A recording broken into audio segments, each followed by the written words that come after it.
Greetings, all. Welcome to Aquarian Diary. I'm your host, John Irving. It is August 16th, 2025. This episode has actually been on my to-do list for a few weeks. And for whatever reason, I was procrastinating about it. But then recently, I kept coming across things and having interactions that reinforced the theme of this episode. And that is how cowardice is a defining feature of our time.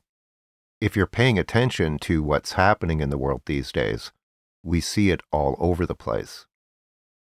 Right now, our core principles and values are under attack and relentless assault in ways we haven't experienced before, not at least in recent times.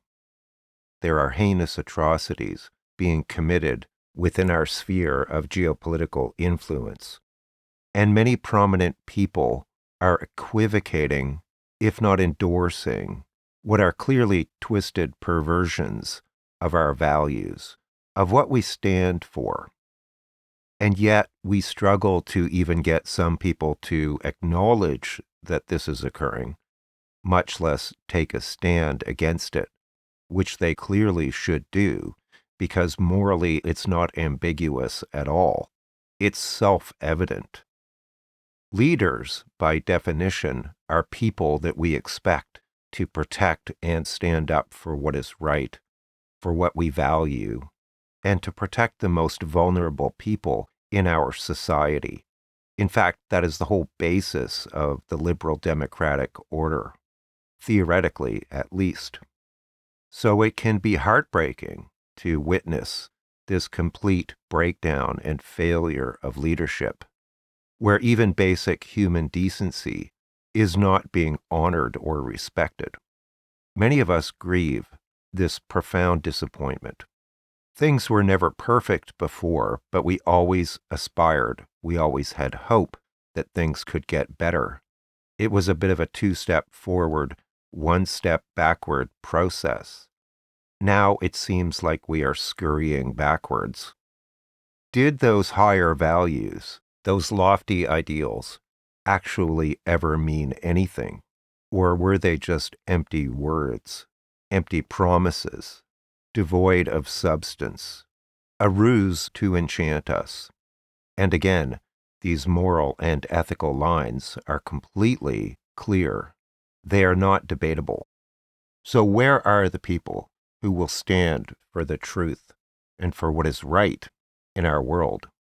And how can people who lack the spine, the fortitude, the courage, the conviction, honestly represent and uphold our values? They can't.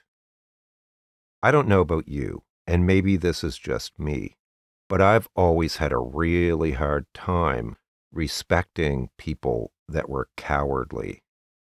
And conversely, being brave or courageous doesn't necessarily equate to being stupid.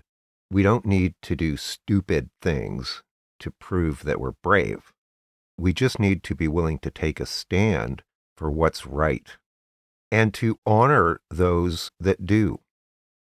A while ago, I went on a bit of a binge and I watched some documentaries about the Second World War because I was curious about the history of it. And you can question the validity of these conflicts or the necessity of them, although to me it's pretty clear-cut. World War II anyway. But the bravery and the courage that was displayed on a daily basis is simply jaw-dropping. Millions of people lost their lives so that we could live in a liberal democratic society. Countless souls perished so that we could have the life that they aspired for us to have. And for it to be so recklessly squandered is gut-wrenching.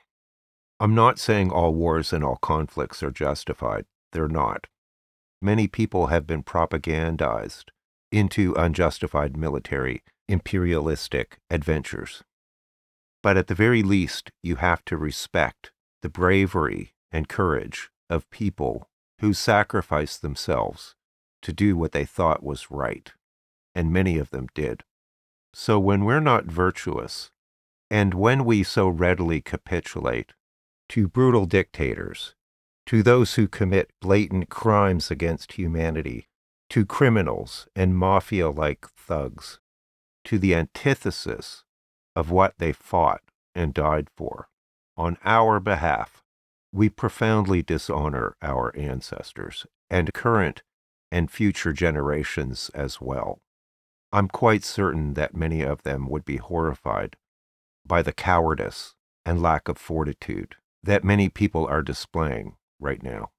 We dishonor them and we dishonor ourselves when we capitulate to exactly what they fought against to protect us from. Many people are too cowardly to even speak the truth. And no, I don't care what anybody says.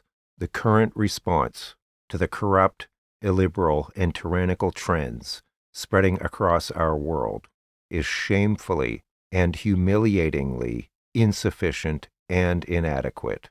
Period. For more detail, check the episode description for other episodes that are related. And if you're interested in a reading with me, I'll put a link to that as well.